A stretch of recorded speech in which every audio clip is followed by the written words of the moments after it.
죠 이게 잘못됐네. 이게 뭐 액츄얼 멜리스인데 이런 현실적인 악의가 없이는 공적인, 그죠? 공적 인물을 다루고 또 거기에 대한 특권이 부여되기 때문에 기본적으로 명예훼손과 관련돼서는 우리가 기본적으로 악의가 아닌 이상은 우리가 기본적으로 학교당국에서는 제한할 수 없다.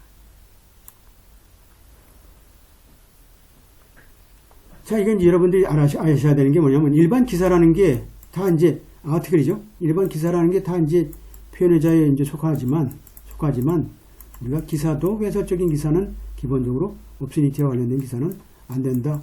상수용 기사도 안 된다. 뭐 이런 것은 우리가 기본적인 원칙이죠.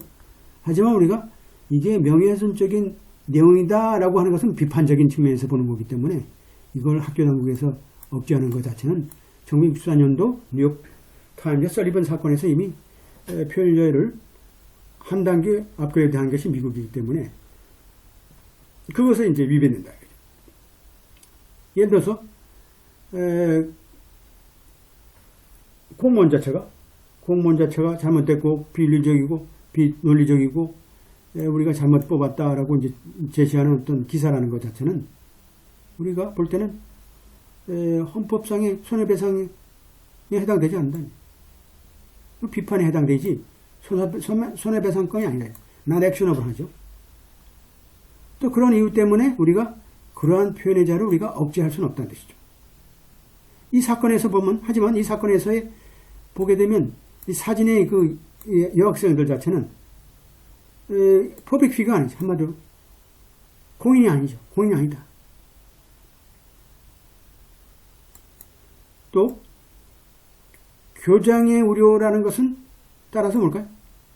굉장히 정당성이 있다라는 거죠. 정당성이 있다. 공인에 대해서는 우리가 얘기하는 공인이라는 퍼블릭 피규어에 대해서는 우리가 어떠한 것도 제한할 수 없죠. 공인은 어떠한 것도 제한할 수 없어요.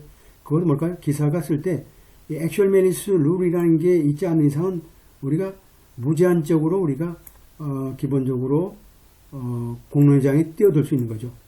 하지만 뭘까요? 이러한 경우 학생들이라는 건 학생은 뭘까요? 사인이죠.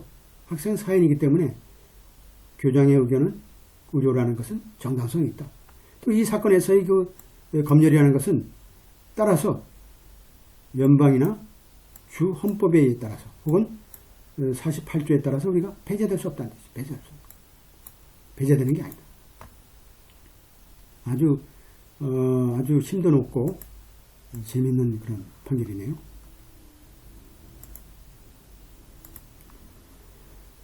자, 그 교육부총의 어떤 이러한 표현의 자유에 관한 규정 자체가 기본적으로 공문에 대해서 얘기하는 것처럼, 그죠? 기사를 쓰는 것처럼 그런 기사가 검열될 수 있느냐 라고 제시하는 정도까지 이러한 규정 자체는 기본적으로 개정이 돼야 된다. 이러한 규정 자체는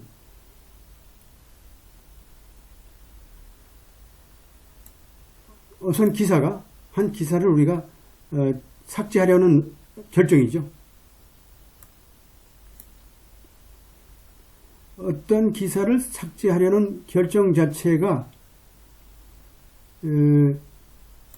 명예훼손 쪽이라고 생각되는, 그죠? 생각되는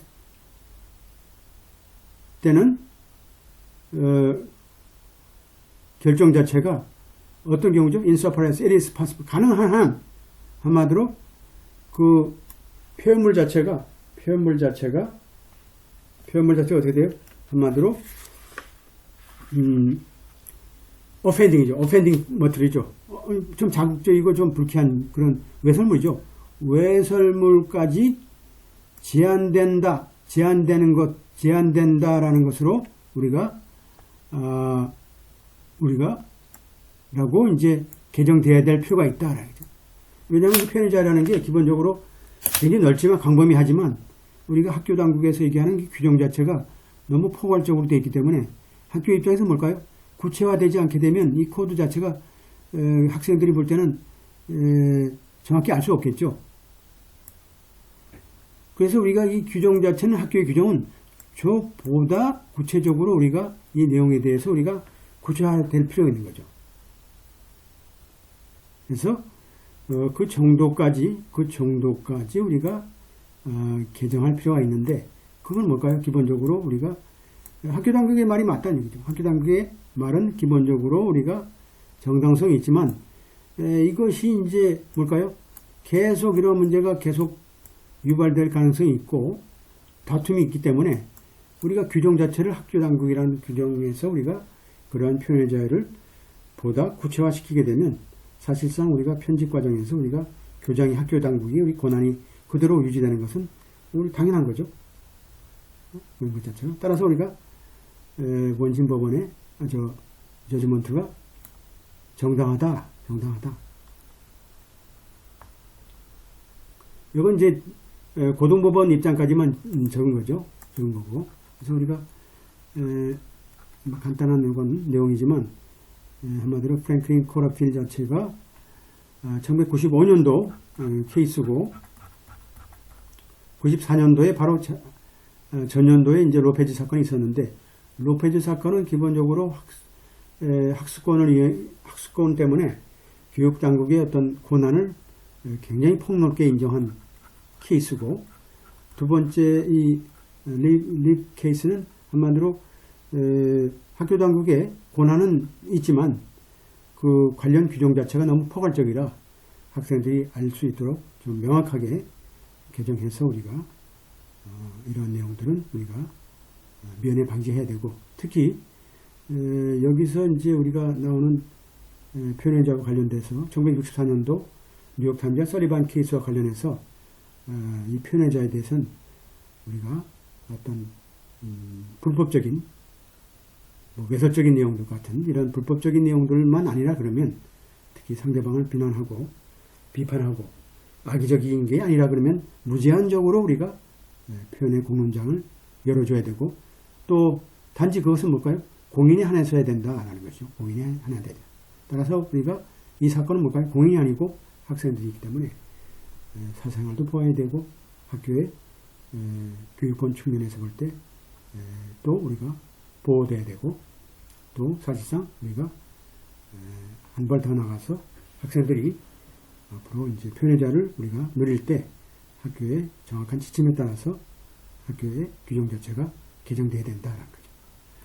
자, 오늘은 이제 이 세 가지를 했고 이 세 가지에 대한 우리가 신테사이징 하는 그런 과제가 나와 있습니다. 그래서 여러분들 그 내용들을 다시 한번 주말에 한번 읽어보시고 뭐가 다른지 여러 번 한번 읽어보세요. 다르고 그러면 제가 얘기하는 것은 이제 뭐 우리나라 말로 이렇게 억지로 이제 한 건데 눈으로 보게 되면 다 뜻은 알잖아요.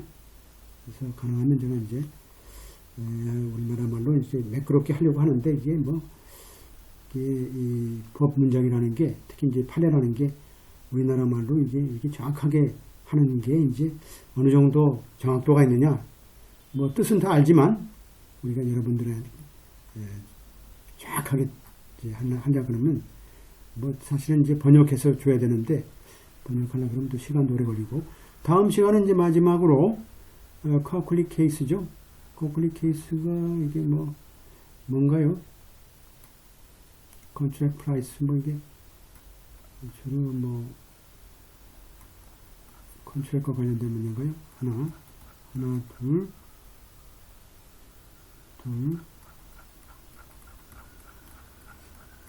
자, 다음 시간에는 앨범 그래픽스까지 하죠. 185페이지까지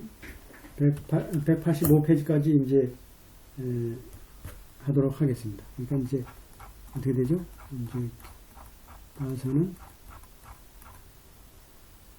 되는 거예요.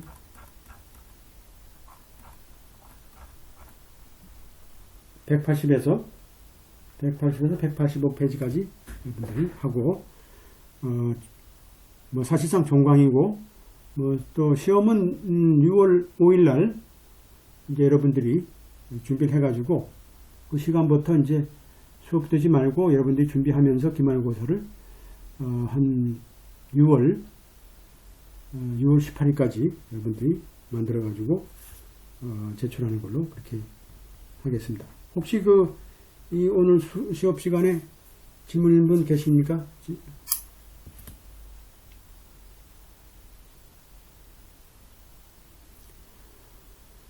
자, 없으시면 다음 주에 다시 뵙겠고요. 미리 시험은 기말 시험은 공지했으니까 여러분들 잘 준비하시고 뭐 그냥 스트레스 받을 필요 없어요. 뭐 아는 범위 내에서만 그냥 작성해 주시면 됩니다. 여러분들 고생하셨어요. 다음 주에 뵙겠습니다. 감사합니다. 감사합니다. 네, 들어가세요.